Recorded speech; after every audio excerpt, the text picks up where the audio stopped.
I want to tell you what I hear from health plan quality teams right now, not conference stage optimism, not vendor PowerPoint. It is what I hear from people actually responsible for STARS, for HEDIS execution in MY 2026. And what I hear frequently is, we stood up ECDS feeds, the integrations are running, the dashboards are green, and the gaps are still open. That does not necessarily mean the technology failed. It means the operational problem changed location. You see, the industry spent years focusing on retrieval and retrospective chart chase.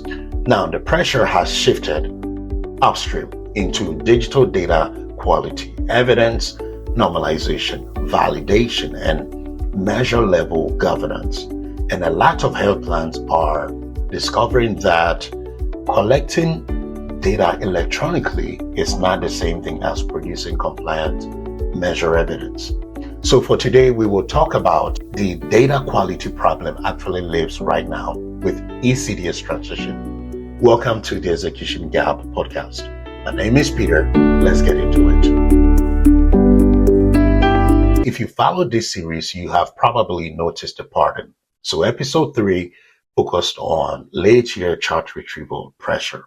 Episode 4 covered the completeness illusion. And episode 5 and 6 explored the reconciliation and abstraction governance. Different operational problems, same underlying issue. Data appearing somewhere in the system, in your system, does not automatically mean the gap is closed. And that brings us directly into today's ECDS transition. Now, let me be clear. ECDS is the right strategic direction. More prospective clinical visibility is better than retrospective annual chart chase. Better interoperability is good for plans, for providers and members as well. But operationally, the transition is more complicated than many health plans expected, because ECDS did not eliminate the need for data governance. It increased it. And in many health plans, the operational infrastructure required to support digital quality reporting is still maturing. What was ECDS supposed to fix? You see, the original promise for ECDS made sense. Under traditional hybrid reporting, care often happened months before the plan became aware of it. So if a member completed a screening in February, the plan did not discover it until February the following year, when charts were retrieved, reviewed, abstracted, and submitted retrospectively. Operationally, that creates waste in unnecessary outreach, delayed intervention visibility, late gap closure, and avoidable retrieval cost. ECDS was designed to improve all of this. Electronic clinical data from HIEs, from EHR, labs, registry, and supplemental sources flowing into quality workflow earlier and more continuously. Conceptually, that is absolutely the right direction. NCQA has publicly discussed how differences between traditional reporting and digital reporting have narrowed over time for measures. At the population level, that may be true. What aggregate word rates do not always show clearly is member level closure friction. And that distinction matters operationally. Several organizations involved in HEDIS operations publicly discussed meaningful performance disruption during early ECDS transition years for measures like colorectal cancer screening. Not every health plan experienced it. Not every market experienced it equally. But enough health plans, enough organizations experience lower closure performance under early ECDS transition.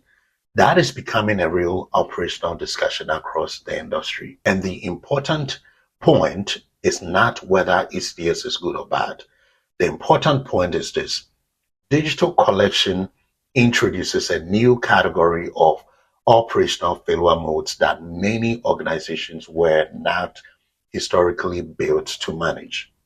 Let me be precise about where the operational pressure moved. Under traditional hybrid reporting, failure modes were easier to see. Retrieval delays, abstraction inconsistencies, reconciliation disputes, missing documentation. Under ECDS, many of those same problems still exist. They simply appear early in the pipeline and in more technically complex ways.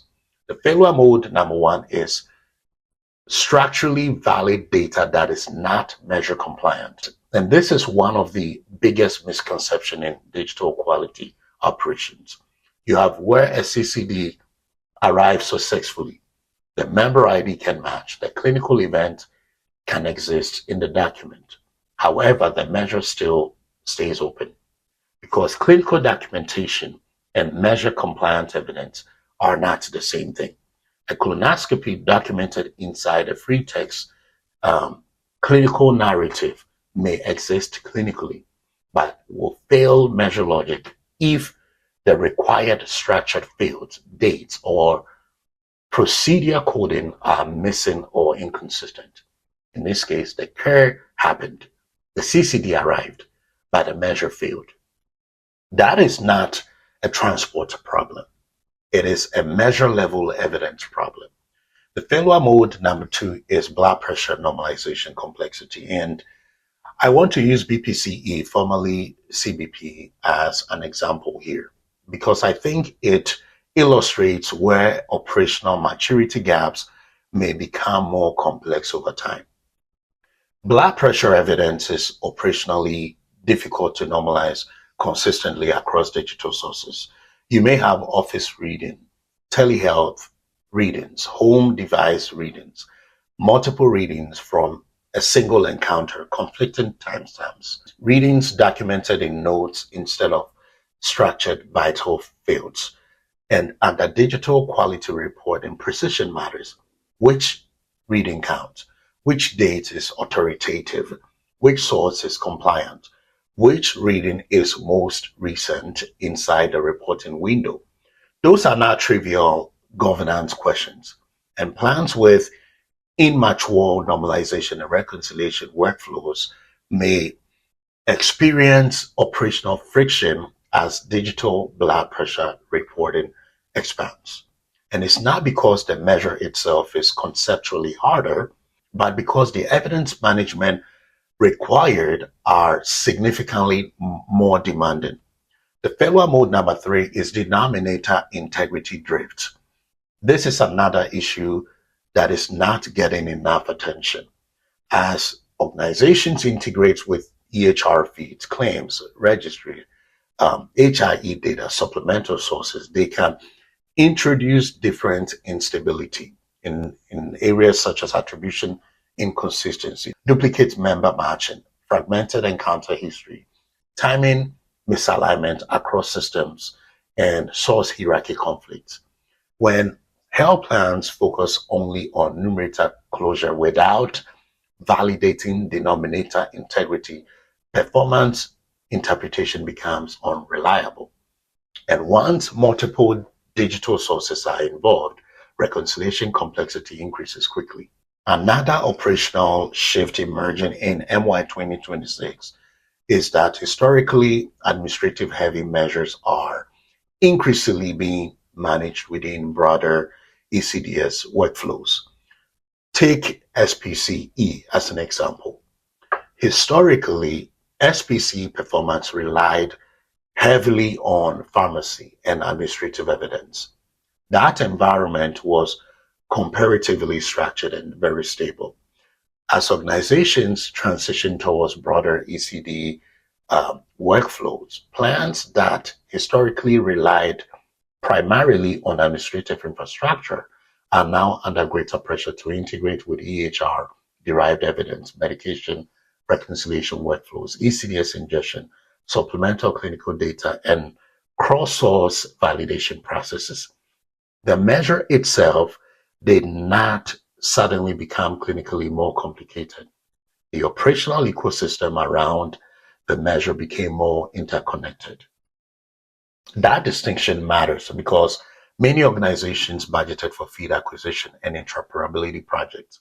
What they did not fully budget for was the ongoing measure level governance across those digital sources. Operationally, many Medicare Advantage organizations are now managing multiple parallel quality data environments simultaneously. They're looking at fully transition ECDS measures requiring digital clinical evidence. They're looking at traditional hybrid workflows, still dependent on chart retrieval, abstraction, supplemental data, and retrospective reconciliation.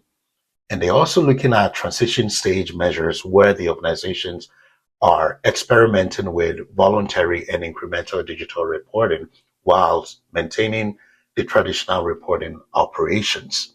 That means many quality teams are simultaneously managing digital ingestion, chart retrieval, abstraction QA, reconciliation, audit preparation, source validation, supplemental workflows, and member outreach, as well as provider outreach, often with the same operational staff. Now, adding digital feeds without adding governance infrastructure is a little like adding lanes to a highway without improving traffic control. You just increase throughput. You may also have increased collision risk. And this is where many organizations, many health plans underestimated the transition. Operationally, many Medicare Advantage organizations are managing multiple parallel quality data environments simultaneously. They are looking at fully transition ECDS measures requiring digital clinical evidence collection. They're also looking at traditional hybrid workflows still dependent on chart retrieval, abstraction, supplemental data, and retrospective reconciliation. So that means many quality teams are simultaneously managing digital ingestion, chart retrieval, abstraction QA, reconciliation, audit preparation, source validation, supplemental workflows, member outreach, and provider outreach, often with the same staff. Adding digital feeds without adding governance infrastructure is a little like adding lanes to a highway without improving traffic controls. You increase throughput, but you may also have increased collision risk. And this is where many organizations underestimated the transition. You see, the technology layer is one part of the work. The governance layer is where the operational performance is either won or lost. One of the most operationally dangerous assumptions right now is they believe that ECDS eliminates the need for chart retrieval workflows entirely. That is not what is happening. What is changing is how retrieval gets used. So for many health plans, targeted retrieval is becoming a prospective completion mechanism rather than a retrospective chart chase operations. That is a different role. And it matters because some members remain difficult to close through digital sources alone. Typically, they have fragmented care patterns, out-of-network activity, inconsistent provider interoperability, incomplete structured documentation, disconnected specialty workflows. And those populations did not disappear because ECDS exists. In many cases, they became more visible. And one pattern that I continue seeing is this: the hardest members to close digitally are often the same members who historically required the most chart retrieval efforts and the hybrid. The care may exist clinically, but the digital evidence pathway remains incomplete. And if organizations completely eliminate chart retrieval capability before its digital ecosystem is mature enough to replace it, those members become operationally dead ends. The strongest operational models right now are not treating digital and retrieval as a competing system. They are treating them as coordinated layers inside one evidence pipeline. Digital first, then targeted chart retrieval second. So you end up having a unified reconciliation. Another area getting underestimated is validation complexity. Every digital source introduced into ECDS workflows increases governance responsibility. So plans still need documented validation methodology, source governance, audit support, measure level evidence testing, and reconciliation controls. And this is where organizations sometimes confuse ingest success with audit readiness. So your dashboard may show the feed arrived successfully. That does not automatically prove the evidence is compliant, the coding is mapped correctly, or the dates are accurate, the measure logic is satisfied, or even the source validation process is sufficiently documented. And under ECDS, the number of sources requiring validation tends to increase, not decrease. Now, the organizations navigating this transition most effectively tend to do four things. They validate digital data at the measure level, not at the transport level. Not did the CCD arrive, but did the evidence satisfy the current measure specification correctly? And this is a completely different question.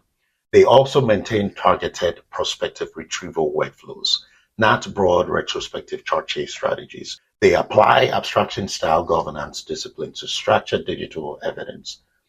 In this case, the structured data still requires keyway, reconciliation, field validation, specification alignment, and audit traceability.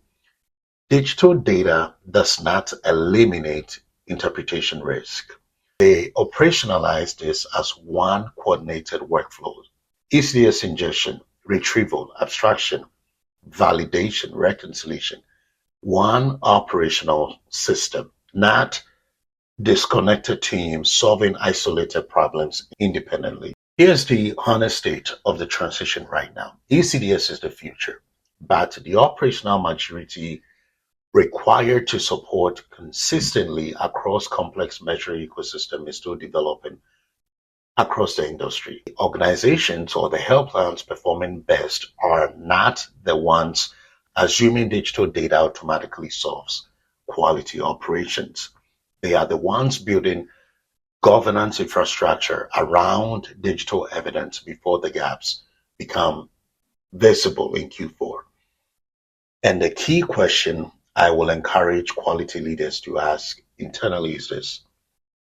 For each ECDS measure, what percentage of gaps are truly being closed by digital evidence alone? Not ingest success, not CCD volume, actual compliance closure. And for members where digital evidence does not close the gap, what is the operational pathway next? Because that is where MY26 performance risk increasingly lives. At Podero, that is the operational layer we focus on: CCD processing, measure level validation, targeted retrieval, abstraction operations, and evidence reconciliation across digital and clinical sources. So if your organization is trying to understand why digital collection is not translating into closure performance you expected, that conversation is worth having before Q4 pressure begins. The pilot link is in the show notes. See you in episode 8.